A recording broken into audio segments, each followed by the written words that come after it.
Ça commence toujours par un petit rien, quelque chose d'anodin, une broutille. Ça passera, un peu de fatigue, une bonne nuit de sommeil, et demain sera un autre jour.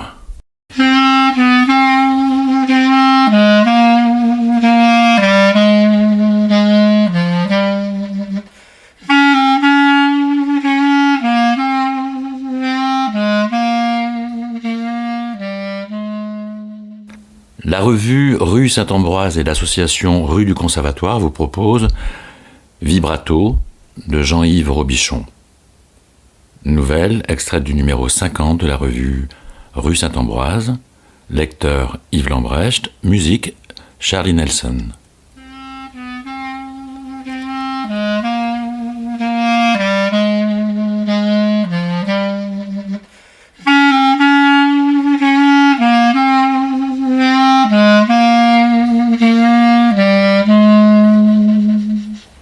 Ruben effleure la vitre donnant sur le jardin, en caresse la surface lisse et froide, y presse son oreille, sa joue. Son souffle l'embue. Près de la feuillure, il sent l'odeur d'humide, de mousse et d'humus, toute la fraîcheur qui remonte de la terre alors que déjà le jour décline. C'est l'heure où Ruben écoute le soir. Les soirs d'hiver sont plus sourds, plus nus, dépourvus des incantations sans fin qui, l'été, précèdent la nuit. Lents, austères, leur silence se prête à l'oraison, comme dans ces chapelles vides où le moindre son vous saisit par son ampleur. Il y a bien longtemps que Ruben ne prie plus. Il a pourtant supplié celui qu'il appelait Dieu, il s'est même prosterné, à genoux, devant lui, pour rien. Ruben écoute. La rumeur de la ville s'estompe. Les derniers passants sont rentrés maintenant. Au loin, le chien s'est enfin tu. Indécis, le temps reste en suspens, comme en attente. C'est alors que le soir advient. Il naît de ce renoncement. Ruben l'écoute. Le soir s'éploie sur le jardin, ou plutôt sur la friche qui prolifère, exubérante, ne répondant plus qu'aux seules lois de la nature. À quoi bon contraindre les formes, dicter les couleurs quand les unes et les autres vous sont à jamais interdites? Pourquoi se mêler des saisons? Elles font bien ce qu'elles veulent, les saisons. Ruben préfère l'entrelac de lianes et de branchages, les feuillages ballants, les élans de glycine qui se perdent en volutes jusqu'à ce tréfonds mystérieux où une jonchée de feuilles mortes exhale un étonnant parfum de tabac blond.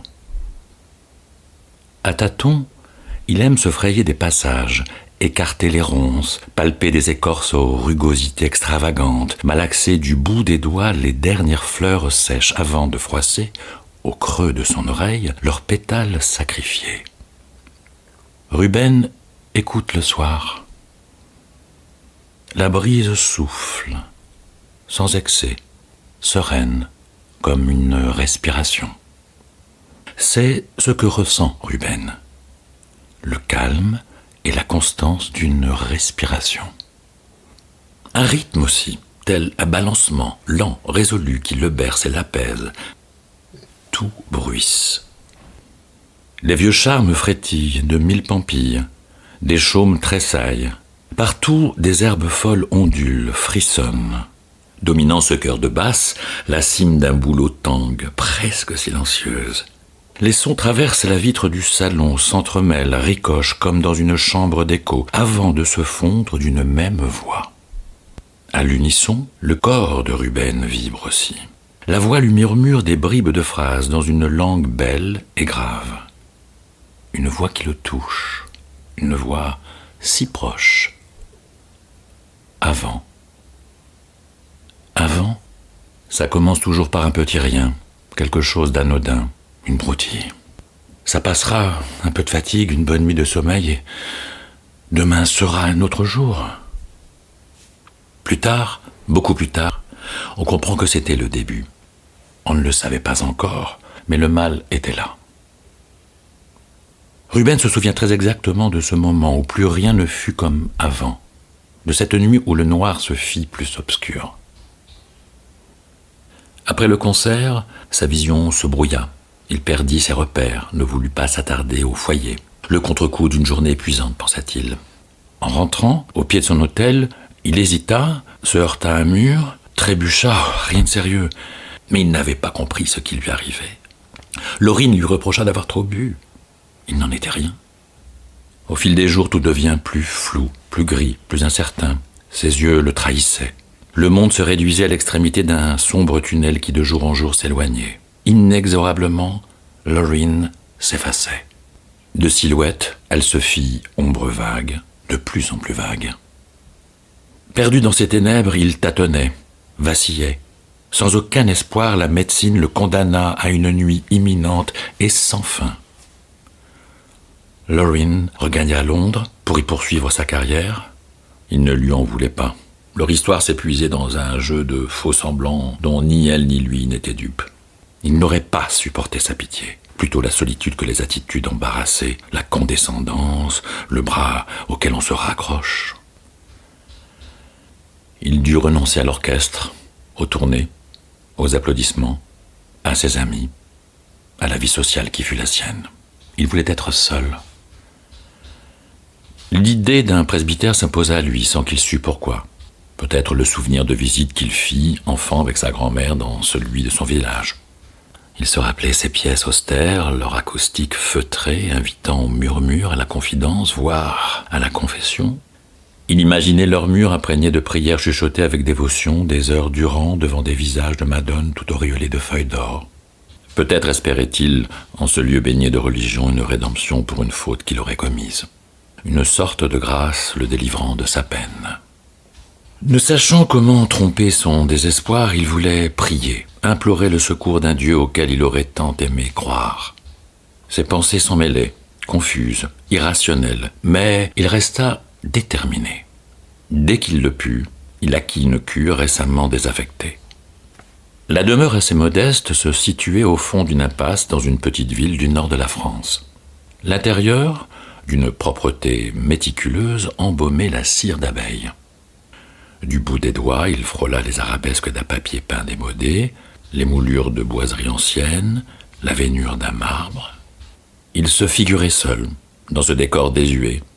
Tout était vieux. Quelle importance, puisque le parquet craquait. Cette seule présence lui suffirait. Derrière la maison, clos de hauts murs, le jardin sentait la province. Il était taillé, sarclé, désherbé, tenu. Dans le potager, là où hier encore poussaient les légumes des prêtres et les fleurs dont on garnissait les vases d'autel, des carrés finement labourés dégageaient une odeur de terre grasse. Ruben déclina les offres d'un jardinier. Désormais, la nature accomplirait son œuvre en toute liberté. En quelques années, ce fut l'anarchie, l'envahissement. Le chaos devint inextricable. En quête de lumière, les poiriers élançaient vers le ciel de longues perches stériles. Sureaux, érables et bouleaux se ressemaient, croissaient, pullulaient. Fougères et mousses tapissaient les coins ombragés. Partout des herbes indignes imposaient leur surprenante inflorescence. Dès les premiers beaux jours, Ruben jouissait de cet élan baroque, le corps happé par les pulsations primitives de la sève. Plus sobre, l'hiver par sa gravité le plongeait dans des méditations infinies. Ruben écoute le soir. Contre la vitre glacée, son oreille décrypte les dernières mesures de la partition. Les va-et-vient, lents, répétés, caressent les hampes fanées, les tiges roides. La brise insiste. À l'unisson, tout le jardin oscille. Dans cet effleurement, il reconnaît son appel.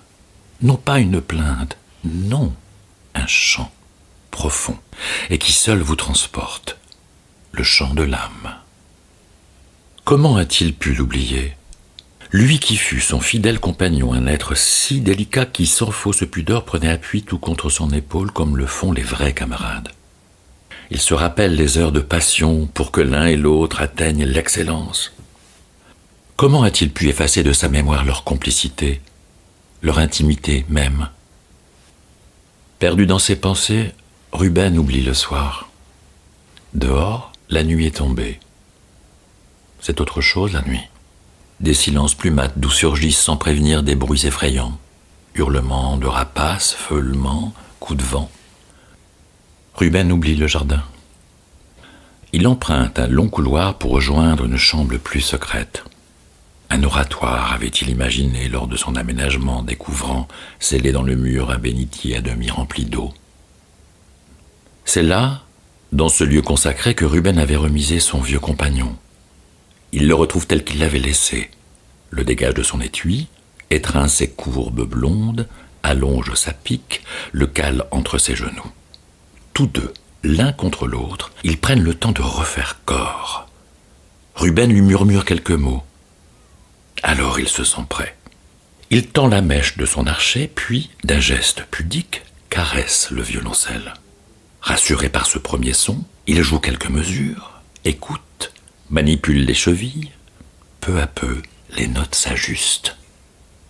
Lorsque l'accord est parfait, Ruben pince successivement les 4 cordes. 4 pizzicati qui sonnent le réveil de l'instrument. Les mains du musicien se souviennent, improvisent. Ruben joue. Dans le secret de la nuit, les cordes répondent à la poésie du mouvement. Elles la subliment de leur timbre ample et grave. Respirer, simplement, seulement, pour soi. L'archet balance, oscille. Encore gourd le corps du musicien, pourtant s'éveille, s'aventure, puis s'élance. Dans la simplicité, en confiance, le dialogue renaît, sincère, profond. Ruben joue pour lui seul. La 5e suite pour violoncelle de Bach, sa préférée. Dès le prélude, l'instrument lui parle de la nuit, de la vie, de la brise qui console, de l'aura d'un soir d'hiver. Il lui parle doucement, au creux de l'oreille, comme un souffle, un murmure.